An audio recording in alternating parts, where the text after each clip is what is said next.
Portekiz'den İstanbul'a bisikletle gelmiş. Hadi! Olimpos'tan Çıralı'ya ve oradan da Tekirova'ya yürüyeceğiz. Bugünkü yürüyüşümüz yaklaşık 20 kilometre. Bunda bir önceki yürüyüşümüzde Korsankoyun'dan Gelidonya Feneri'ne, oradan da Adrasan'a yürümüştük. Olimpos'ta nerede kaldık? Olimpos'ta Orange Camping'de kaldık. Çok güzel bir yer burası, portakal bahçeleri arasında. Burada çadırlar diktik olduğu için insanlarla tanışmak çok mümkün. Yürüyüş rotasında da aynı şey oluyor. Yeni insanlarla tanışabiliyorsunuz. İstanbul'da tanışmışlar. Portekiz'den buraya bisikletle gelmiş. İstanbul'da tanışmışlar. İstanbul'da. Sonra orada yaşamaya karar vermişler. Bu Will kız arkadaşı ve annesi. Will'in ilginç bir hikayesi var. Daha doğrusu sıra dışı bir hikayesi. Portekiz'den İstanbul'a bisikletle gelmiş. Kız arkadaşı bu arada Asyalı. Kız arkadaşı burada Mehmetcan'a bugün kaç kilometre yol yürüyeceksiniz diye soruyor. Küçük bir sohbetten sonra yolumuza devam ediyoruz. Onlar da kahve içmeye gidiyorlar.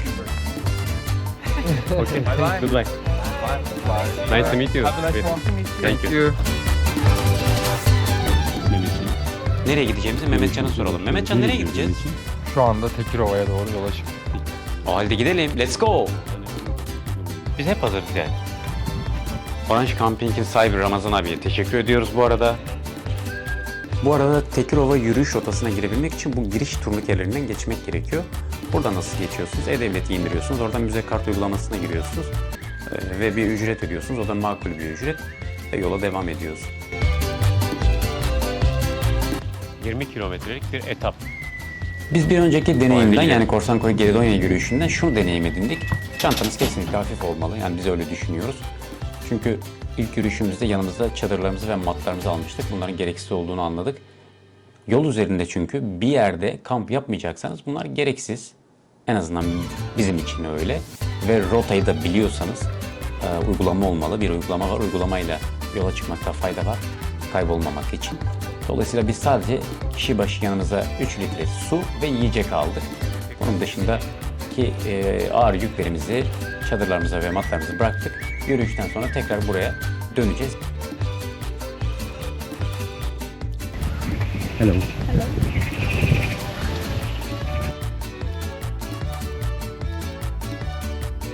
Bakın buradan geldik. Sahile doğru dümdüz devam Suyu ediyorsunuz. da geçtik arkadaşlar. Şöyle Daha sazlıkların sonra olduğu sola yerden dönüyorsunuz. Bakın bu dereyi geçiyorsunuz, bu arada bunu belirteyim. yürüyoruz Mehmetcan'la. Olimpos antik kenti, yani neresi diye merak ediyor olabilirsiniz. Buradan yürüyoruz. Burası arkadaşlar Helenistik Roma ve Bizans döneminin Doğru yoldasınız. izlerini taşıyor. Yani bu devam kalıntılar bu dönemlerden, bu medeniyetlerden kalma. Aynı etaba doğru, daha doğru gidiyor olabilirler diye düşünüyoruz. Ama ilginç bir durum var. Yürüyüşçüler genelde, çoğunlukla hatta, yabancı.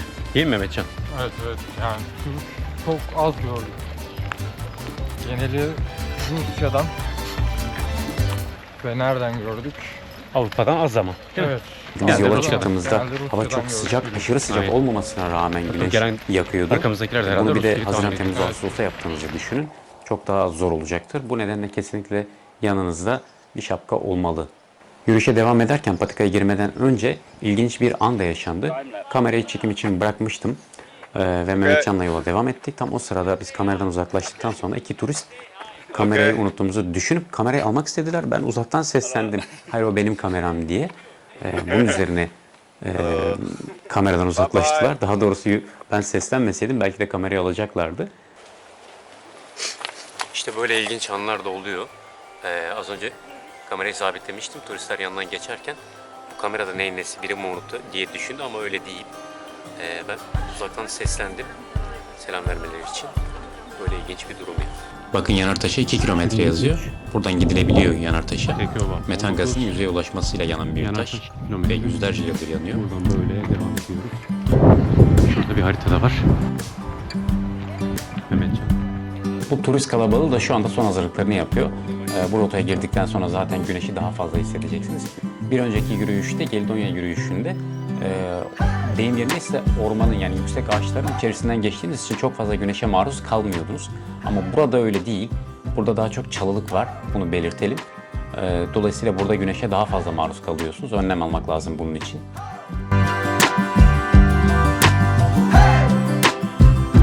Burada pek çok koydan geçeceğiz. Mesela Kral Koyun'dan geçeceğiz. Maden Koyun'dan geçeceğiz.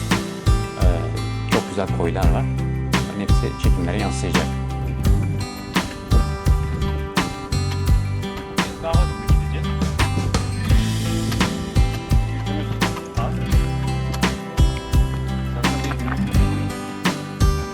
bakın patikanın hemen sol tarafında bir yürüyüşçü. Hello. Yani sanırım günlük tutuyor. Ben öyle düşünüyorum. Bilmiyorum, öyle düşünmek geldi içimden.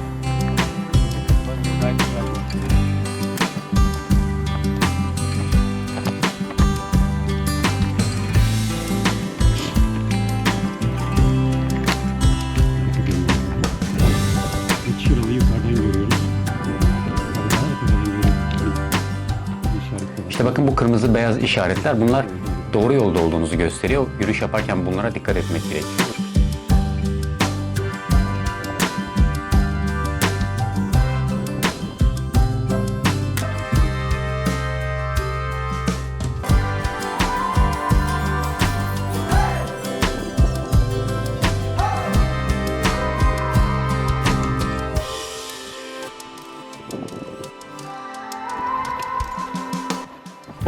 Bu arada neden Kral Koyu deniliyor onu da söyleyeyim. Antik dönemde bir kral Antiochis adında bir kralın burada denize girdiği düşünülüyormuş.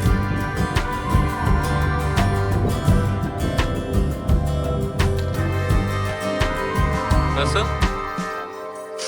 Burası mı?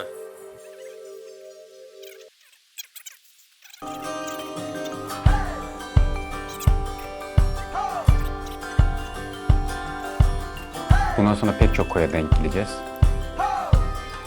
Bu koylardan biri Boncuk Koyu, daha sonra Maden Koyu ve Kral Koyu. Bu koylardan kimilerine gireceğiz, kimilerinin yanından geçeceğiz ama gerçekten de manzaralar çok güzel koylarda.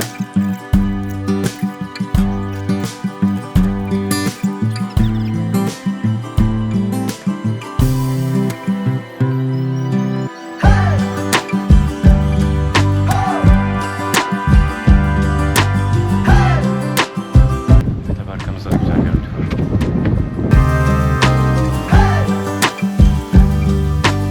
Ve işte harika manzaralı Boncuk Koyu'na geldik. İlk girdiğimiz koy bu. Kumdan bir sahil. Bu girdiğimiz Boncuk Koyu'nda bir turist aileyle karşılaştık. Onlarla sohbetimizden bahsettik. Ve koyun hemen arka tarafında bir dere yatağı var. Yani demek istediğim, bu dere yatağını gördüğünüzde Boncuk Koyu'nda olduğunuzu düşünebilirsiniz. Karıştırmamak adına, yani hangi koydayız? Bu iyi bir hatırlatma olur diye düşünüyoruz.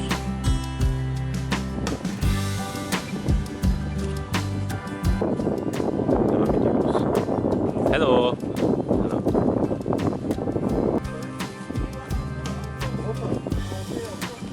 Of course. Of course. I take it for my YouTube channel. Biz de burada bir turist aileyle, karı koca tanıştık, sohbet ettik ayaküstü. I find some it's like Yes, yes. In Turkish language, kekik. Kekik. Yes. Kekik, yes. Yani zaman zaman Likya yolunda bu tür güzel sohbetler, tanışmalar oluyor. Makarna. Pasta. Turkish makarna, yes. Pasta. Goodbye. Nice to meet you. Bye. Gelenler de Avusturyalı karı koca. Yaşları belki de 70'in üzerine ama çok dinamikler. Böyle insanlara denk gelmek çok daha güzel.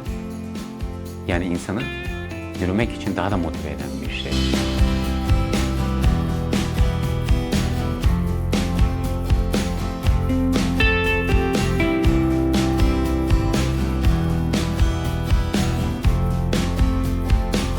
Böyle gördüğünüz gibi gençler var ama yaşları 70'in üzerinde olan insanlara da denk geliyorsunuz. Burada çay içmeden gitmek olmaz. İşte bu da Şurada çay bu içiyoruz. yolun uluslararası anlamda ne kadar büyük bir bilinirliğe sahip olduğunu gösteriyor. Bunun çok kıymetli olduğunu düşünüyoruz. Bu yolda yürümek bir ayrıcalık. Bir 10-15 dakika kadar dinlendik. Bir çay içtik, bir şeyler atıştırdık. Daha sonra da yola devam edeceğiz. Ulupınar'ın hizasından geçiyoruz. Beyci'ye doğru. Doğru mu Mehmetcan? Haritadan da bakmıştım. Bu bölge Kral Koyu, Ulupınar hizasında. Buradan Ulupınar'dan doğuya doğru gittiğinizde sahilden haliyle Beyci köyünü hizalıyorsunuz. Bunu da belirtelim. kumlu sahil. Burası maden koyu bu arada. Az önceki yer değil. Çekim yapılıyor. Acun Medya'nın bir ekibi burada arkamızda. Survivor diyemeyeceğim. Ne olduğunu şu anda bilmiyoruz. Ve burası da maden koyu. Şu anda burada bir çekim yapılıyor. Ondan bahsediyorum. Ve Tekirova Beyci'ye 5,5 kilometre ve Tekirova'ya 13 kilometre henüz yolumuz var. Ve maden koyundan çıkıyoruz. Bu tarihi yapıyı gördüğünüzde maden koyunu geçiyorsunuz demektir.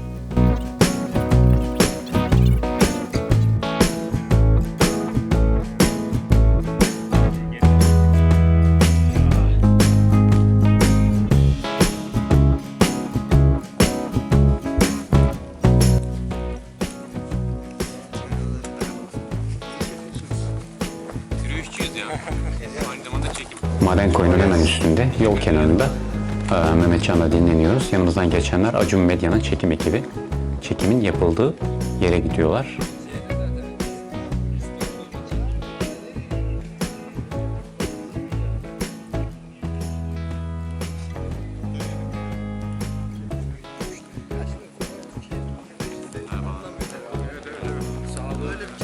İyi eğlenceler.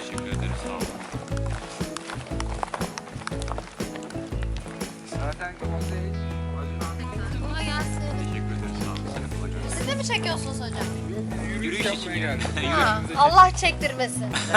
Bizi çektiriyor da Allah sizi çektirmesin. Biz gayet iyiyiz ya. Ha, güzel. Ha, yarışmacı mı? Ha, öyle mi?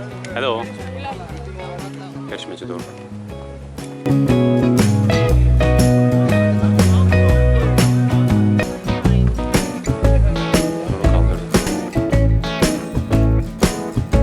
Maden koyundan sonra yolun büyük bir bölümü böyle bu şekilde toprak ya da taşlı yol. Bunu da söyleyelim. Yani aslında bu çok zor bir rota değil. Maden koyundan sonra bu çeşmeden geçiyoruz. Doğru yolda olduğumuzu zaten çok net bir şekilde gösteriyor. 11 kilometremiz vardır diye tahmin ediyorum. Bu hesaplama doğru mu, uygulamadan da bakabiliriz. Belki de öyledir. Bakın burada bisikletliler de geçiyor. Privyet. Görüyoruz ara ara. Hadi bak. Yani bisiklet sürmek için rotanın büyük bir bölümü uygun ama Hello. en azından bir 3 ya da 4 kilometresinde patika var. O patikalardan bisikletle gitmek kolay değil, dürüst olmak lazım. Hello. Ama eğer bisikletiniz hafifse yine götürebilirsiniz.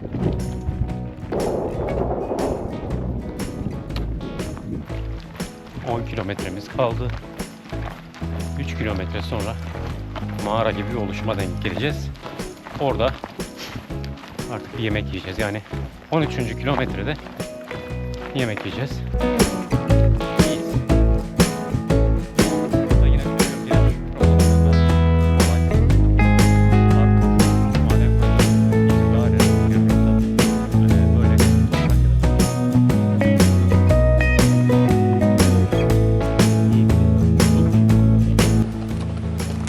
Çok harika bir manzara. Beycik Bükü'nde. Burası Beycik Koyu bu arada.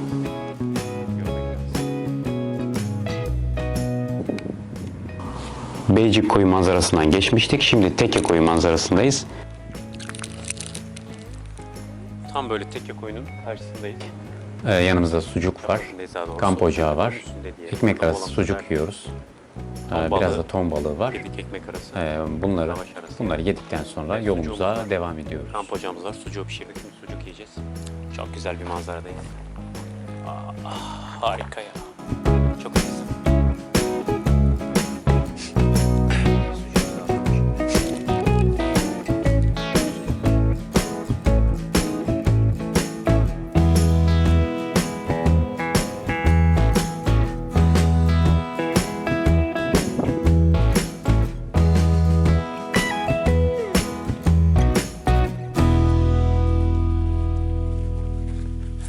Kameramızı alıyoruz.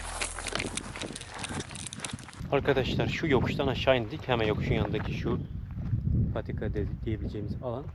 Teke koyuna gidiyoruz. Buradan böyle devam ediyoruz. Ve tabeladan da anlaşılacağı üzere Tekirova'ya artık 5 kilometre var. Bu sol taraftan ise Beyci'ye gidiliyor. Tabeladan görünebiliyor.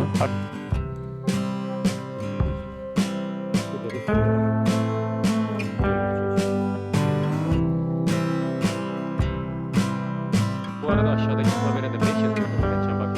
Orada 5.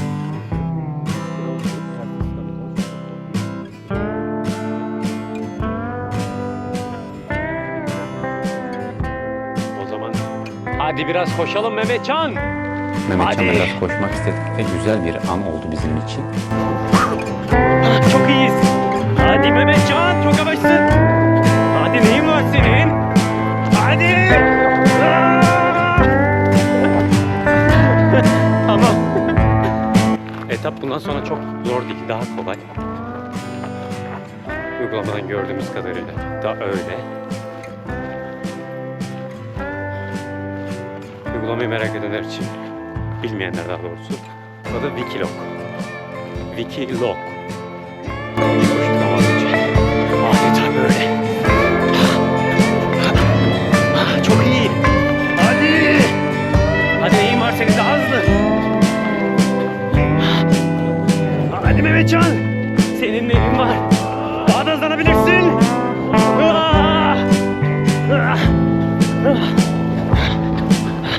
Ben 38'lik bir insanım Mehmetcan. Ne geç. Mehmetcan geçti valla. Hadi bakalım. Çok iyiydi. Az önce tabela gördük. 5.5 yazıyordu. İlkinde 5, ikincisinde 5.5. Şimdi yine 5.5. Sanki bir korku filminin içinde gibiyiz. Mehmetcan. Yaklaşık 2 kilometre falan gelmiş olmamız gerekirken 2 kilometredir 5,5 kilometre kaldı gösteriyor. İlerleyemiyoruz bir türlü. Evet.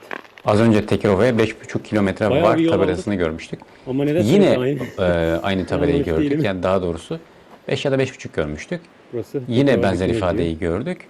Yani Yani belki böyle ölçümde tekrar bir yol hata gidiyoruz. var. Yoksa daha az bir yolumuz kalmış olmalı. Bir yerde bir hata olmalı. Ama yolumuz doğru. Önemli olan da bu. Harikayız.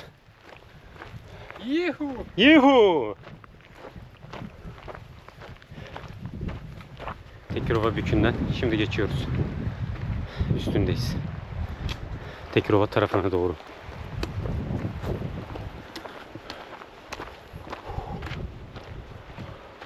Tarihçiyim bu arada, az çok o yüzden biliyorum. Bu coğrafyaya Akdeniz dünyası diyor. Burası ayrı bir dünya çünkü. Çağlar boyunca, yani tarih boyunca çok fazla medeniyeti ev sahipliği yapmış bir deniz. Yani bu denizin dili olsa herhalde ya da içindeki canlıların çok şey ifade edebilirler. Doğru mu Mehmetciğim? Haklısın abi. Konuşurlar yani. O yüzden kendimizi çok şanslı hissediyoruz bu coğrafyada yürürken, bu denizin kenarında yürürken. Bu sadece bir yürüyüş değil. Antik çağın önemli rotalarından birini yürüyoruz. Yüzlerce medeniyete ev sahipliği yapmış bir denizin kıyısında yürüyoruz. Çok şanslıyız. Sizler de dolayısıyla kanalımızı, çekimlerimizi izlediğinizde lütfen kanalımıza abone olmayı unutmayınız. Desteğinize ihtiyacımız var. 550 kilometrelik bu antik çağ yolunun tamamı yürünecek zaman içerisinde ve bunu kanalımızda göreceksiniz. Bakın buradaki koyun adı Mehmet Ali Bükü.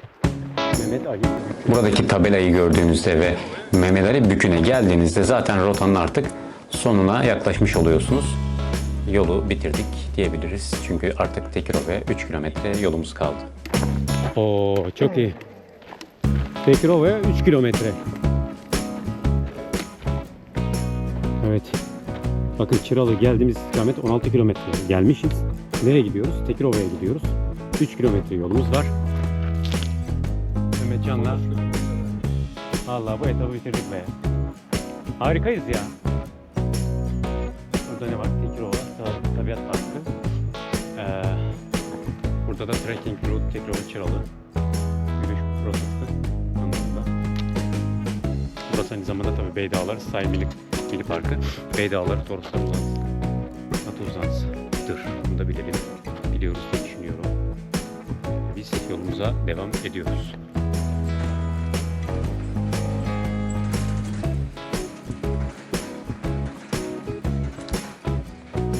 Ve belki de en güzeli bu arkadaşlar. Çünkü Tekirdağ göründü. Elbette bunu ifade eden birkaç cümle söylemek lazım. Harika bir deneyimdi gerçekten. Yani 52 kilometrelik bu rotayı tamamlamış olmak çok güzel. Kumluca'dan başlamıştık. Kumluca'dan Karayöz'e. Aslında esas rota Karayöz. Karayöz'den başladı bizim için. Kumluca planda yoktuk ama Kumluca'dan Karayöz'e yürümek zorunda kaldık. Dolayısıyla onu da hesap ettiğimizde 52 kilometre. Ama şöyle bir şey var. Mehmetcan'a 70-80 kilometre diyebilirim. Çünkü Demre ile Finike arasını yürüdü. O daha büyük bir rota, daha uzun bir rota yürüdü, onu söyleyeyim yani. Ve bu çekimlerin tamamı Demre Finike'de dahil. Hepsi YouTube kanalımda yer alacak. Bu rotayı tamamlamış olmanın verdiği bir gurur, bir keyif var, bir zevk var. Çok mutluyuz. Kanalımıza lütfen abone olmayı unutmayın. Ve kendinize iyi bakın. Likya yolu yürüyüşlerimiz devam edecek ve haliyle çekimler de devam edecek. Görüşmek üzere. Ve kanalımıza lütfen abone olmayı unutmayın çünkü desteğinize ihtiyacımız var.